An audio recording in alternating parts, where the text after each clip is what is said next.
just to do nothing for a couple days and just to decompose in my bedroom and I think you mean decompress.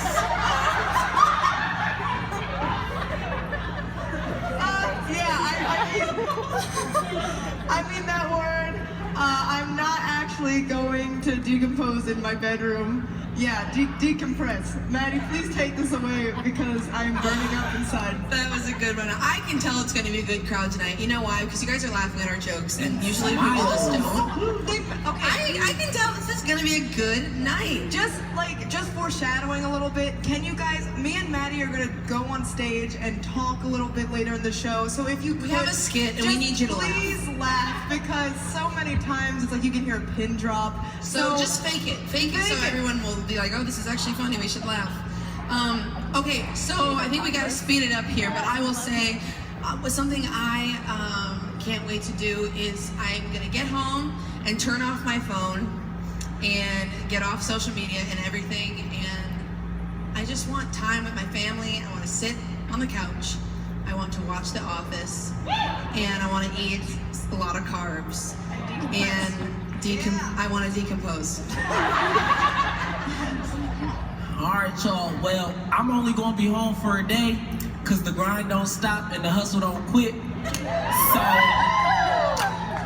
So I'm gonna be home for a day, but I'm spending time with my family. I want to lay in my bed. I'm probably going to, every time I go home, I have like this little home studio, so I pretty much like listen to everything I've ever recorded in my life. So I'll probably do that for like a couple hours. And yeah, just cuddle under my mom's armpit and watch a movie. Yeah. I'm kind of like Michael. I will only be home for 4 days until I have to go back down to Nashville. And then I'll probably like hug my dad for a solid day and a half because I haven't seen my dad. It is so hard because I'm like a super daddy's girl and I'm one of 8 and I was the closest with my dad always. So being away from him for so long, like on the tour, stinks. It freaking stinks. So spend a lot of time with him, I would say, and definitely eat. I mean, I eat terrible anyways, but eat some more. Eat even worse.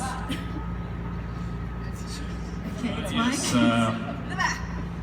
yes. When I get home, I want to go for a walk in the woods, for sure. I need that really bad. Go talk to the Lord out in the woods a little bit. I want to go see my cows. I miss them. I don't know what they're up to.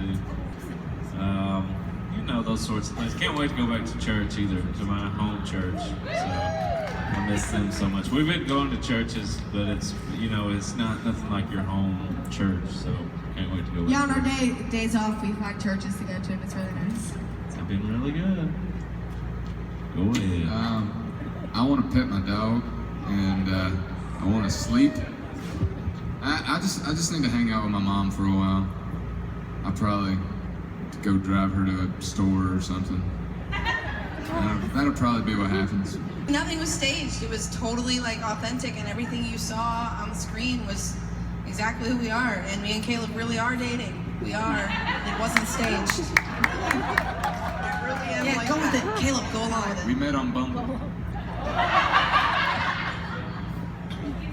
Oh, yeah, it is my turn. Okay. Guys, I zoned out for a minute. What was the question? I totally forgot. Okay, what surprised me? I don't know, dude. I just, you know, I think that, my expectations for the show, I really didn't have any high ones. I didn't have any low ones. I was just like, okay, let's see what this is going to be about. You know, I think maybe how fast it went surprised me. I didn't know it was going to go by so quickly. That was definitely a surprising factor. But yeah, my expectations, I was pretty like oblivious to everything. I was like, you know what? I'm just going to do this, and I don't know what's going on, but I like it. So that's how it was for me. Yeah. Next. Mine I would definitely say, because you grow up watching American Idol and you see it on TV and you see all the good performances and you're like, oh, I could perform, like I could do that, that's easy, that's what I do all the time. So going into American Idol, I was like, oh, this is gonna be, you know, God willing, if I get past every round, it's gonna be pretty easy because I'm a performer, that's what I like to do, that's my, no, that was such a bad thing to think because no matter what, I'm telling you this right now, no matter how prepared you are for something, it doesn't matter if it's singing, whatever it is you try to do, always be prepared to be challenged on something too. Because going in, I was challenged on so many different things that I had no idea I was gonna get like challenged on. And it was absolutely a huge learning experience, I think, for everybody, especially myself. So, you know, no matter, take that piece of advice, always, no matter how prepared you are for something, be prepared to be challenged on it too. Yes. I tell you, probably the most challenging thing, that's the question, right? Most challenging, surprisingly challenging thing. Really, I went into it feeling really strong in my faith and like where I stood and all of those things. But after, you know, all the months of being away from home and being away from what I was normally used to, it was, you know, it got kind of mundane, you know, kind of deal like with talking with the Lord and things like that. It got kind of like I didn't feel the same way I did. And I know that the Christian life is more than experience and emotions, but it's a challenging thing to while you're on the road or while you're, you know, doing a TV show to really stay connected with the Word of God and things like that. That's certainly a tough one, but it's something that I really needed to learn to do because I was so babied at home, you know, being from the Bible Belt kind of deal. It's so easy to be a Christian there. It's harder to do it out here, you know, doing this. So it's learning to live out that. And then, of course, meet my little love bug over here. That was a surprise. You know. Aww. Yeah. It was great meeting you too, Kate. I would say the most surprising thing was how good of people that I wound up being around.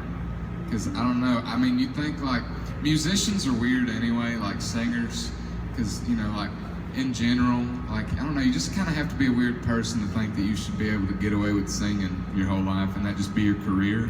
So it's like, I've found with like a lot of singers, I don't know, they're just all kind of like different. And I happened to wind up with a bunch of people that I get along really well with, which was really awesome because, you know, like getting down towards the end of it, there's a lot of pressure and whatnot. And having some people that you enjoy around you, I imagine is a lot better than having people that you really dislike. So I'm thankful that I had some good folks around me, which surprised me. Thank you. Pass. Eddie collaborates with no one. I'm gonna say that, get out of here. I'm gonna say, I think here's the thing. I would say, hi, I believe that this is my turn to speak, Michael. She was going to say Craig Mack. You're gonna say Brandon, Nobody so got that's that. not me. I I'm know gonna why. say Michael's gonna say my dream collab would be, I would pick like a girl because I really love like Brandy Carlisle and stuff, but I think that when you get with people who are too similar to your voice, it's just like, yeah, I love her, but I would say, I don't know, when you get two people that are very similar, I don't want to seem like I'm trying to copy her or whatever. So I'm gonna say Chris Martin from Coldplay or John Mayer. I have it. I'm going back to me. I am. Don't hate me for this answer, but you said dream collab, yes? All right, well, I've been having this dream since I was 6 years old. I want the Jonas Brothers to get back together.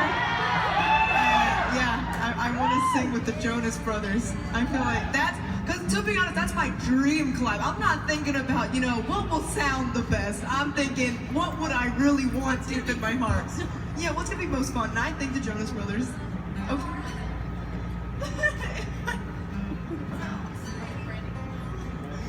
My dream collab would be James Fauntleroy.